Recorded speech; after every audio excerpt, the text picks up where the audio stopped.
Welcome back to our channel. Today we're exploring a topic that brings joy and connection to our lives: humor. What makes something funny? Why do we laugh? Humor is a universal aspect of human experience, yet its nature and purpose have puzzled philosophers for centuries. In this video, we'll dive into the philosophy of humor, examining different theories and perspectives to uncover what makes us laugh. Let's begin our journey into the world of humor and its deeper philosophical implications. Section 1. Theories of humor. Superiority theory. The superiority theory is one of the oldest explanations of humor, tracing back to ancient Greek philosophers like Plato and Aristotle. According to this theory, we find humor in the misfortunes, mistakes, or shortcomings of others because it makes us feel superior. Laughter arises from a sense of triumph or victory over someone else's folly. Plato and Aristotle on humor. Plato viewed humor as a form of malice where we laugh at the ignorance or misfortune of others. Aristotle, in his work Poetics, suggested that comedy imitates the actions of people who are inferior in some way, leading to laughter through the recognition of their flaws. This sense of superiority over others is what makes us find certain situations funny. Relief theory. The relief theory, popularized by philosophers like Herbert Spencer and Sigmund Freud, posits that humor serves as a release of psychological tension. According to this view, laughter is a way to discharge built-up nervous energy or emotional stress. Freud's perspective: in jokes and their relation to the unconscious, Freud argued that humor allows for the release of repressed thoughts and feelings, providing a sense of relief and pleasure. By laughing, we momentarily bypass social constraints and express forbidden desires or anxieties in a socially acceptable manner. Incongruity theory. The incongruity theory, associated with philosophers like Immanuel Kant and Arthur Schopenhauer, suggests that humor arises from the perception of something unexpected, out of place, or absurd. Laughter occurs when we encounter an incongruity between our expectations and reality. Kant and Schopenhauer on incongruity. Kant argued that humor comes from the sudden transformation of a strained expectation into nothing, resulting in laughter. Schopenhauer, in his work The World as Will and Representation, suggested that humor is the perception of incongruity between our abstract concepts and the concrete reality, leading to a sense of the absurd. Section 2. Modern philosophical perspectives on humor. Linguistic and cognitive approaches. Modern philosophers and cognitive scientists have expanded on traditional theories, exploring the linguistic and cognitive aspects of humor. These approaches focus on how language and mental processes contribute to our perception of humor. Linguistic play and ambiguity. Linguists have examined how wordplay, puns, and linguistic ambiguity contribute to humor. The ability to manipulate language in unexpected ways creates a sense of surprise and delight, leading to laughter.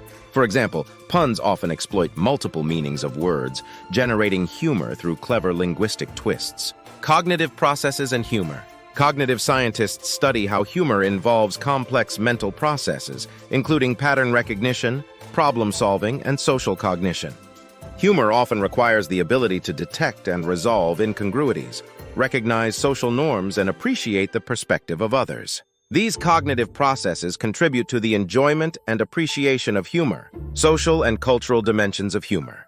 Humor is not only a cognitive and linguistic phenomenon, but also a social and cultural one. Philosophers and sociologists have explored how humor functions within different social and cultural contexts, shaping and reflecting societal values and norms. Humor as social bonding. Sociologists like Emile Durkheim and Erving Goffman have examined how humor serves as a tool for social bonding and cohesion.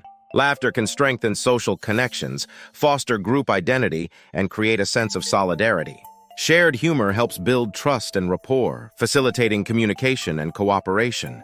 Cultural variations in humor. Humor varies widely across cultures, reflecting different values, traditions, and worldviews. What one culture finds hilarious, another might find puzzling or even offensive. Understanding the cultural dimensions of humor requires sensitivity to the diverse ways in which humor is expressed and appreciated around the world. Section 3. The ethical and moral implications of humor. Humor and morality. Humor is not always innocent or benign. It can reinforce stereotypes, perpetuate prejudice, and cause harm. Philosophers have debated the ethical and moral implications of humor, exploring when and why certain types of humor are problematic. Benign versus malicious humor. Humor can be categorized as benign or malicious, depending on its intent and impact. Benign humor is lighthearted, inclusive, and intended to amuse without causing harm. Malicious humor, on the other hand, targets individuals or groups, often reinforcing negative stereotypes or causing emotional pain. Ethical humor seeks to entertain without crossing the line into harm or offense. The ethics of jokes and satire. Jokes and satire are powerful tools for social commentary and criticism, but they come with ethical responsibilities. Satire can challenge power structures, expose hypocrisy, and promote social change. However, it can also reinforce harmful biases or incite hostility. Ethical considerations in humor involve balancing the freedom of expression with the potential impact on individuals and society. Humor in the digital age. The rise of digital media and social networks has transformed the landscape of humor, creating new ethical challenges and opportunities. Memes, viral videos, and online jokes spread rapidly, often crossing cultural and geographical boundaries. This digital age of humor requires careful consideration of its ethical implications. The spread of humor online. Online platforms allow humor to reach vast audiences quickly, amplifying its impact. While this can foster global connections and shared laughter, it also raises concerns about the spread of harmful or offensive content. The anonymity and reach of the internet can lead to the proliferation of cyberbullying, hate speech, and inappropriate humor. Navigating ethical humor in the digital world. Navigating the ethics of humor in the digital age involves awareness, responsibility, and empathy. Content creators and consumers must consider the potential consequences of their humor, striving to promote inclusivity and respect. Ethical humor in the digital world balances creativity and freedom of expression with sensitivity to diverse audiences and perspectives. Section 4. Practical applications of humor. Humor in education. Humor can be a powerful tool in education, enhancing learning and engagement. Teachers can use humor to create a positive classroom environment, reduce stress, and facilitate understanding. When used appropriately, humor can make complex subjects more accessible and enjoyable, engaging students through humor. Incorporating humor into lessons can capture students' attention and make learning more interactive. Funny anecdotes, jokes, and playful activities can create a lively and stimulating educational experience. Humor can also help build rapport between teachers and students, fostering a supportive and motivating learning atmosphere. Balancing humor and professionalism. While humor can enhance education, it must be balanced with professionalism and sensitivity.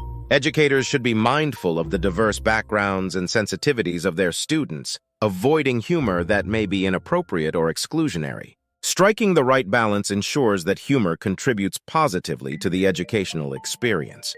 Humor in mental health. Humor has therapeutic benefits for mental health, promoting well-being and resilience. Laughter can reduce stress, improve mood, and strengthen social connections. Therapeutic humor used in counseling and therapy can help individuals cope with challenges and foster emotional healing. Laughter therapy. Laughter therapy, also known as humor therapy, involves the intentional use of humor to promote physical and mental health. Laughter releases endorphins, reduces cortisol levels, and enhances immune function. Incorporating humor into therapy sessions can help clients relax, gain perspective, and build coping skills. Humor as a coping mechanism. Humor can serve as a valuable coping mechanism in difficult times. Finding humor in challenging situations can provide emotional relief and foster resilience. While humor does not eliminate problems, it can offer a different perspective and help individuals navigate stress and adversity with a lighter heart. Conclusion. In this video, we've explored the philosophy of humor, examining different theories and perspectives on what makes something funny. From ancient Greek philosophers to modern cognitive scientists, humor has been studied as a complex and multifaceted phenomenon.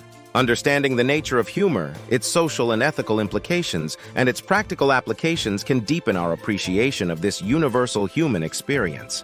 Thank you for joining us on this journey through the philosophy of humor. Don't forget to like, subscribe, and hit the bell icon for more enlightening content on philosophy and humor. Until next time, keep questioning, keep exploring, and keep laughing.